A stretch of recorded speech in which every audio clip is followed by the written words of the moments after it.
Okay, this is really good. Now, hey Rolo, what's the difference between? Is there a difference between control and frame? I'm about to show you because Orion Taraban made a good case. Want to know who has more power in a relationship? You simply need to consider who is less committed. Okay. Thanks for paraphrasing the cardinal rule of relationships. This is directly out of the Rational Male. Like, I mean, almost wholesale lifted out of the Rational Male. There's a whole, in fact, it was with Truth to Power. I think the name of the chapter was Truth to Power. I talk about power quite a bit, power dynamics in relationships in the first book. And the cardinal rule of relationships from the Rational Male, copyright 2013, is that the person in any relationship, the person with the most power is the one who cares the least, is the one who is least invested in it. Because what it means is that the person who is more invested is always looking for the other one as the frame controller and the one who has the authority or the power in the relationship. Now, there is a qualifiable difference between authority and power. And this is where I disagree with Orion. I'm going to let him finish up here because I got another video of him. The other. I wish this weren't the case, but it's true. An easy way to tell who is less committed than the other in any relationship is to observe. So you hear that? In any relationship, that is directly from the cardinal rule of relationships in my first book. In any relationship, the one with the most power is the one who cares the least. Now, he's also going to throw this other one out. This is also from the same chapter. In fact, I should probably go get this. Same chapter on ultimatums. I even have a section in that part of that book that is called Ultimatums. You know what? I'm going to actually, I could just go pick this up from my website here. Let me throw this out here. Cardinal rule. Perfect. Let's go grab this. Let's see. Oh, I have cardinal rule of sexual strategies, which will probably be the next thing that everybody lifts. Let's see.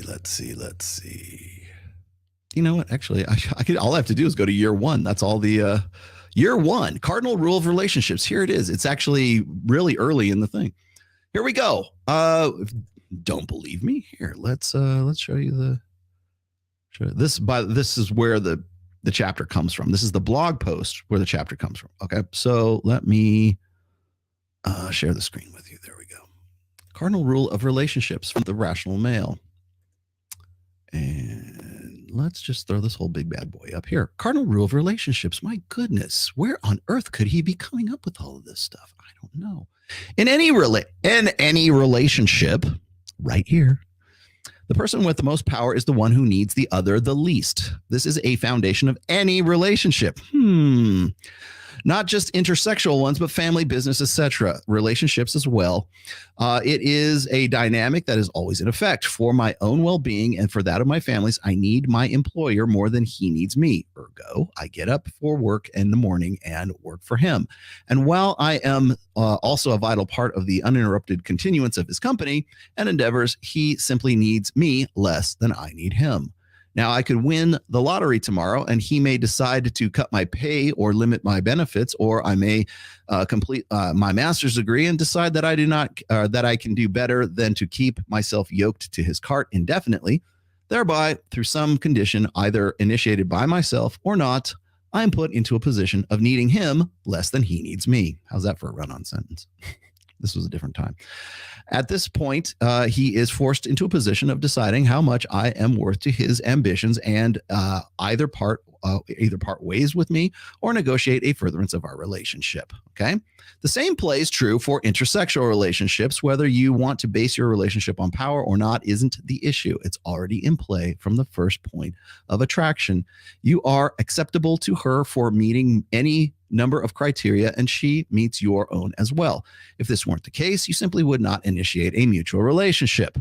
This is the first comparison we make with another individual. It's called sizing up, if you like, but we make innate and often unconscious comparisons about everything everything. And in this case, the initial attraction, we decide if the other person is acceptable for our own intimacy.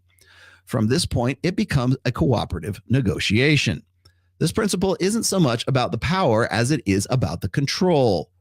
Here's your control and here's your power, by the way. This might sound like semantics, but it does make a difference.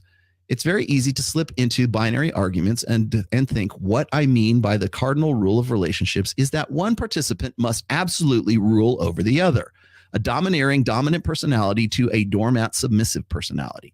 Control in a healthy relationship passes back and forth as desire and need dictate for each partner. In an unhealthy relationship, you have an unbalanced manipulation of this control by a partner. So you guys can read the rest of this if you would like. But I'm going to stop sharing it right now. Sounds quite a bit like what our good friend issues ultimatums to whom? A few weeks ago, I met up with Logan Ury, author of How Not to Die Alone. She's a lovely person. At one point in the discussion, we were talking about marriage, and she said to me, behind every proposal is an ultimatum. And we both laughed because I think we could both acknowledge the truth in that statement. Now, the point of an ultimatum is to apply emotional pressure on the other person to motivate behavior in compliance with your agenda. So it's powerful in the sense of my working definition of power, getting other. Okay, we're going to hold off right there because now we have to go to ultimatums. Okay, hold on. That's not what I wanted to do. Here we go. Let's share the screen one more time. Oh my goodness, where could this have come from? I don't know. How odd. Ultimatums. Look, here we are. Let's open this up a little bit. There we go. Ultimatum. What does Rolos have to say about ultimatum? All right, this was in response to a question. Rollo mentioned that once a woman gets into a cohabiting situation, that her sexual availability markedly decreases, yada, yada. Okay, interesting. You use the word ultimatum here. It's important that you understand what an ultimatum implies.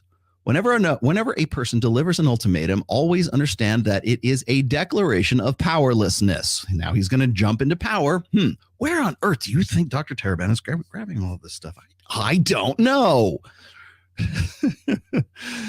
In other words, I am so out of control. I'm so out of control in this circumstance. You must do this, or I will remove either myself or you from the circumstance. First off, in this particular instance, it's far more likely that you'll be the one leaving, considering the preference modern legalities have or give women today with regard to evicting them from such a situation. Okay, I was referring to the question a little bit more here. Let's see. Ultimatums. Ultimatums are declarations of powerlessness because you are resorting to a direct threat to get someone to do what you want them to do. And in doing so, you overtly confess your weak position. If you were in a genuine position of control, it wouldn't be necessary to resort to an ultimatum. You'd simply use that control. There are many ways to effect a change in another person, but ultimatums will never prompt a genuine change. If they change behavior, it's prompted by the threat, not unprompted organic desire. One of the primary tenets of my game philosophy is that true desire cannot be negotiated. You guys have heard me say this before in the desire dynamic, which I'm sure someone's going to rip off at some point along the way. A natural unsolicited desire state unmitigated by obligation or concern for resources exchange is the ideal basis for any gender relationship. Any factors that introduce elements that hinder this genuine desire, exchange, negotiations, obligations, reciprocity, etc., weaken this desire and weaken the relationship. Delivering an ultimatum is the most direct, overt way to introduce exactly these elements into a relationship. Wow. Where on earth do you think Dr. Taraban has picked up all of this stuff from?